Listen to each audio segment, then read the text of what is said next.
ಧಾರವಾಡದಲ್ಲಿ ಇವತ್ತು ಸುಮಾರು ಸಾವಿರಾರು ಲೆಟರ್ ಬರೆದು ನಾವು ಕರ್ನಾಟಕದಲ್ಲಿ ಏನಂತಂದ್ರೆ ಕಾಂಗ್ರೆಸ್ ಗೌರ್ಮೆಂಟು ಯಾವುದೋ ನೋಟಿಫಿಕೇಶನ್ನೇ ಮಾಡಿಲ್ಲ, ಬರೀ ಸುಳ್ಳು ಮಾಹಿತಿಗಳು, ಸುಳ್ಳು ಸ್ಟೇಟ್ಮೆಂಟ್ಸ್ಗಳು, ಮತ್ತೆ ಟ್ವಿಟರಲ್ಲಿ ಇರ್ಬೋದು, ಇನ್ಸ್ಟಾಗ್ರಾಮಲ್ಲಿ ಕಾಂಗ್ರೆಸ್ ಏನು ವೆಬ್ಸೈಟ್ಸ್ ಇದೆ ಇದರಲ್ಲೆಲ್ಲ ಎಲ್ಲ ನೋಟಿಫಿಕೇಶನ್ಸ್ ಮಾಡಿದ್ದೀವಿ, ಏನು ಆರ್ಡರ್ ಕಾಪಿ ಕೊಟ್ಟಿದ್ದೀವಿ ಅಂತ ಹೇಳ್ಬಿಟ್ಟು ಸುಳ್ಳು ಭರವಸೆಗಳನ್ನು ಕೊಡ್ತಾ ಇರೋಂಥದ್ದು, ಸುಳ್ಳು ಜಾಹೀರಾತುಗಳನ್ನು ಅನೌನ್ಸ್ ಮಾಡ್ತಾ ಇರೋದು. ಇದು ವಿದ್ಯಾರ್ಥಿಗಳಿಗೆ ಮತ್ತು ಅವರ ಪೇರೆಂಟ್ಸ್ಗೆ ತುಂಬ ಒಂಥರ ಸ್ಟ್ರೆಸ್ ಆಗ್ತಾ ಇದೆ. ಮತ್ತು ವಿದ್ಯಾರ್ಥಿಗಳಿಗೆ ಓದೋಂಥ ಕಾನ್ಸಂಟ್ರೇಷನ್ ಮಾಡೋಕ್ಕಾಗ್ತಾ ಇಲ್ಲ.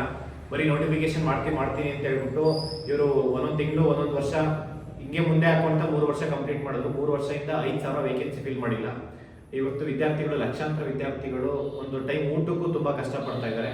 ಅದಕ್ಕೆ ಸುಮಾರು ಸಾವಿರಾರು ಲೆಟ್ರು ನೋಡಿ. ಇದು ಒಬ್ಬರಿಗೆಲ್ಲ chief justice of Karnataka high court ಅವರಿಗೆ ಲೆಟರ್ ಬರೆಸ್ತಾ ಇದ್ದೀವಿ, ಮತ್ತೆ ಚೀಫ್ ಸೆಕ್ರೆಟರಿ ಅವ್ರಿಗೂ ಲೆಟರ್ ಬರೆಸ್ತಾ ಇದೀವಿ ಕರ್ನಾಟಕದ್ದು, ಮತ್ತೆ ಗವರ್ನರ್ಗೆ 3 ಜನಕ್ಕೆ ಸಾವಿರಾರು ಲೆಟರ್ ಬರೆಸ್ತಾ ಇದ್ದೀವಿ. ಈ ಒಂದು ಲೆಟ್ರು ಪೋಸ್ಟ್ ಆಫೀಸ್ ಥ್ರೂ ಸೋಮವಾರ ಮಂಗಳವಾರ ಧಾರವಾಡದಲ್ಲಿರೋ ಎಲ್ಲ ಸ್ಟೂಡೆಂಟ್ಸು ಮತ್ತೆ ಕರ್ನಾಟಕದಲ್ಲಿರೋ ಎಲ್ಲ ಆಸ್ಪಿರೆಂಟ್ಸು ಸಾವಿರಾರಲ್ಲ ಲಕ್ಷಾಂತರ ಲೆಟರ್ ಹೋಗ್ಬೇಕಂತ ಹೇಳ್ಬಿಟ್ಟು ನಾನು ಮನವಿ ಮಾಡ್ಕೊತೀನಿ ಎಲ್ಲ ಸ್ಟೂಡೆಂಟ್ಸ್ ಹತ್ರ. ಮತ್ತೆ ಗೌರ್ಮೆಂಟು ಅಷ್ಟೇ ಇದನ್ನ ಸೀರಿಯಸ್ ಆಗಿ ತಗೊಂಡಿಲ್ಲ ಅಂತಂದ್ರೆ ನಿಮ್ಮ ಹೋರಾಟಕ್ಕೆ ನಾವು ಪರ್ಮಿಷನ್ಸೇ ಕೇಳಲ್ಲ, ಆ ರೀತಿ ಹೋರಾಟ ಮಾಡ್ಬೇಕಾಗುತ್ತೆ. ಇವನ್ ಒಬ್ರು ಇಬ್ರು ಭವಿಷ್ಯ ಹಾಳು ಮಾಡ್ತಾ ಇಲ್ಲ, ಇಲ್ಲಿ ಲಕ್ಷಾಂತರ ಜನ ವಿದ್ಯಾರ್ಥಿಗಳ ಭವಿಷ್ಯ ಹಾಳು ಮಾಡ್ತಾ ಇದ್ದೀರಾ. ಮತ್ತು ಅವ್ರ ಪೇರೆಂಟ್ಸ್ ಅವ್ರ ಶಾಪ ಗೌರ್ಮೆಂಟಿಗೆ ತಟ್ಟದೇ ಬಿಡಲ್ಲ. ಯಾಕೆಂದ್ರೆ ನೋಟಿಫಿಕೇಶನ್ಸ್ ಇವತ್ತು ಮಾಡ್ತೀರಾ ನಾಳೆ ಮಾಡ್ತೀರಾ ಅಂತ ಹೇಳ್ಕೊಂಡೆ ಸುಮಾರು ವರ್ಷಗಳು ನೀವು ಮುಂದೆ ಹಾಕೊಂಡ್ ಬರ್ತಾ ಇದ್ದೀರಾ.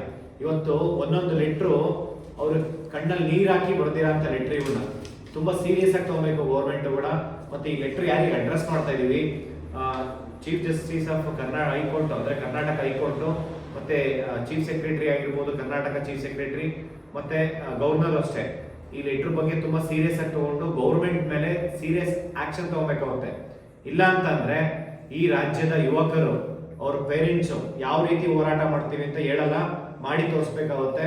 ಎಲ್ಲ ಸ್ಟೂಡೆಂಟ್ಸ್ಗೆ ನಾನು ಮತ್ತೊಮ್ಮೆ ಮನವಿ ಮಾಡ್ಕೊತೀನಿ, ಮುಂದಿನ ವಾರ ಸೋಮವಾರ ಮಂಗಳವಾರದಿಂದ ಕಂಟಿನ್ಯೂಸ್ ಆಗ ಧಾರವಾಡದಲ್ಲಿರುವಂತಹ ಎಲ್ಲ ಲೈಬ್ರರಿ ವಿಸಿಟ್ ಮಾಡ್ತೀವಿ, ಮತ್ತೆ ಕೋಚಿಂಗ್ ಇನ್ಸ್ಟಿಟ್ಯೂಟ್ ಇರ್ಬೋದು, ಎಲ್ಲ ಲೈಬ್ರರಿ ಕೋಚಿಂಗ್ ಇನ್ಸ್ಟಿಟ್ಯೂಟ್ ವಿಸಿಟ್ ಮಾಡ್ತೀವಿ. ಮತ್ತೆ ಅಕ್ಸಾ ಸಂಘಟನೆಯಿಂದ, ಅಖಿಲ ಕರ್ನಾಟಕ ರಾಜ್ಯ ವಿದ್ಯಾರ್ಥಿ ಸಂಘಟನೆಯಿಂದ ಎಲ್ಲ ಜಿಲ್ಲಾವಾರು ಮತ್ತೆ ಅದು ಮುಖಂಡರು ಇರ್ತಾರೆ, ಅವ್ರು ಬಂದು ನಿಮಗೆ ಲೆಟರ್ ಬರೆಸ್ತಾರೆ.